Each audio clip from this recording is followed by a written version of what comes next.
hubungannya dengan mobil yang mahal. Dan kebahagiaan tidak ada hubungannya dengan dolar yang banyak. Tapi kebahagiaan itu sudah pasti berhubungan dengan Tuhan. Kenapa dengan Tuhan? Karena Tuhanlah sumber kebahagiaan itu. Tangan buat Tuhan. Amin.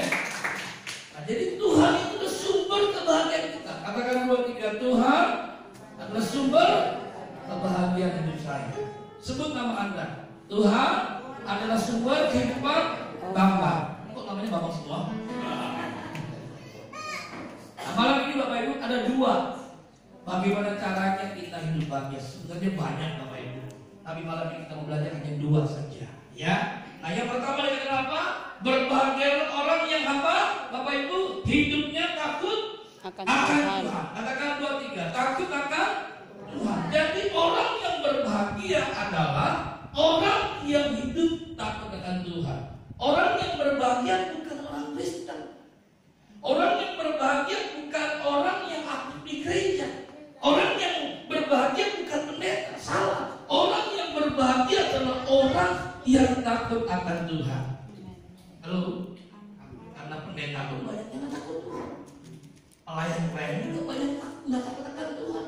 Orang Kristen juga banyak yang tidak takut akan Tuhan. Nah, pertanyaannya Bapak Ibu malam ini, apa arti takut akan Tuhan? Apakah kita punya Allah yang dalam, Allah yang mengerikan, Allah yang kejam, Allah yang berkeadilan? Kita percaya Bapak Ibu, Allah kita adalah Allah yang baik. Amin. Amin.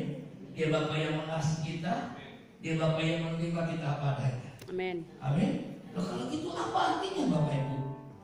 Hidup takut akan Tuhan. Hidup takut Tuhan artinya kita menyadari. Katakan 2, 3, kita menyadari Tuhan hadir dalam hidup saya 1 hari 24 jam. Keren gak Bapak Ibu? Amin. Arti takut akan Tuhan adalah kita menyadari Tuhan hadir dalam hidup kita 1 hari 24 jam. Jadi orang Kristen, orang percaya anak Tuhan yang berbahagia adalah orang yang menyadari Tuhan hadir dalam hidupnya 1 hari 24 jam. Bapak Ibu, dengan kata kalau Tuhan hadir dalam hidup kita 1 hari 24 jam, pertanyaannya, mungkinkah kita hidup dalam dosa? Mungkinkah kita hidup berbuat dosa? Jawabannya pasti tidak. Halo? Setuju? Amin? Kenapa kita berbuat dosa? Kenapa kita hidup dalam dosa? Kenapa kita jatuh bangun dalam dosa? Kenapa kita bermain dalam dosa? Karena kita menyadari Bapak Ibu, Tuhan itu hadir dalam kehidupan kita. Makanya banyak orang ketika bikin dosa, dia jalan gini. Nah, aman nggak situasinya? Halo? Coba kanan kiri bilang, jangan belakang itu. Ya kan? Yang senyum-senyum pasti tidak pakai lama, ya kan? Yang diam-diam itu pasti pelaku utamanya.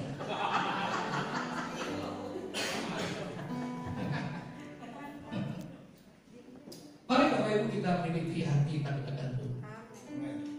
Amin.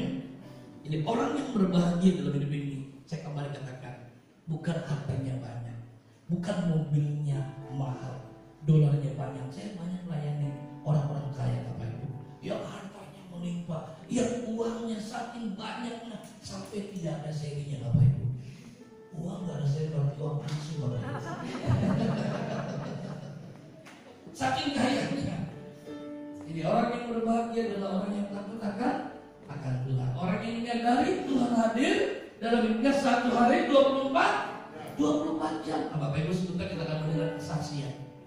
Ya, Bapak Ibu dari namanya aja Mohede. Bapak Ibu tahu dari mana Mohede itu? Bapak Ibu tahu dari mana? Dari Sulawesi Utara. Tahu? Sulawesi Utara itu bukan Kristen Bapak Ibu, Kristen. Coba 2, 3. Kristen beda dengan Kristen Bapak Ibu. Kalau Kristen itu berkata artinya bekarat di dalam kandungan Bapak Ibu udah Kristen. Pertanyaan Bapak Ibu, apakah dia mengatakan Tuhan? Nah, kita sambut tambahnya. Asalkan Mohede itu karena baru. Ya, mari Mas. Kita yang belum kita itu. Kamu sekarang mana-mana? Jangan. Iya. Tadi belum perkenalkan namanya. Ini perkenalkan namanya, terus istri berapa? Oh salah. Anak berapa maksudnya? Silakan Mas. Iya, selamat malam Bapak Ibu. Shalom. Ini tadi saya pimpin pujian, nggak mungkin saya perkenalkan diri. Jadi saat ini saya mau perkenalkan diri. Nama saya Samuel Edi Sudarmo. Sebenarnya saya bukan aslinya dari Manado, bukan. Papa saya Jawa, papa saya Sleman. Makanya saya di belakangnya ada Sudarmo. Yang Mohede itu yang mama saya. Kalau Bapak Ibu dengar nama Mohede, percaya dengan iman, saya bukan artis. Saya sepupunya artis. Ada Siti Mohede, itu adik mama saya, mamanya, papanya adiknya mama saya. Almarhum Pak Mohede, itu nomor 3 dari mama saya. Jadi mama saya yang paling tua. Ya, itu hanya seputaran mereka, hanya beda nasib dengan saya ya. Nasib beda dikit lah. Nasibnya beda dikit. Ya, malam hari ini saya ingin bagi kesaksian buat Bapak Ibu, tapi dari kesaksian saya, ambillah hikmahnya, ambillah yang baiknya. Jangan dengar yang baiknya, tapi yang tidak baiknya itu hanya untuk mematikan kuasa iblis. Karena dari kesaksian kita bisa mematikan kuasa iblis. Amin. Ya, pada saat saya hidup dari kecil, papa saya seorang militer, pejabat tinggi militer. Saya dididik sangat militerisme, sangat keras. Otokratis militerisme itu berlaku di dalam rumah saya. Dari mulai saya lahir, tapi saya nggak tahu, mungkin dari balita saya juga sudah mengalami hal itu, tapi karena saya belum tahu, usia 4-5 tahun saya sudah dididik, sungguh sangat mengerikan, sampai saya besar. Singkat, saya sudah sempat kepahitan dengan papa saya, karena cita-cita saya hanya pengen balas dendam dengan beliau. Saat ini beliau sudah almarhum, 2013 beliau sudah dipanggil Tuhan. Saat itu cita-cita saya hanya ingin balas dendam dengan dia, tapi nggak bisa karena dia punya pistol, saya adanya pistol air, nggak mungkin melawan dia, pasti kalah. Jadi saya hidup dalam tekanan dan dalam penderitaan, walaupun nilai positifnya itu mendidik. Singkat kata, saya beranjak besar sampai dengan saya remaja, saya sekolah, saya keluar. Cita-cita saya ingin masuk militer.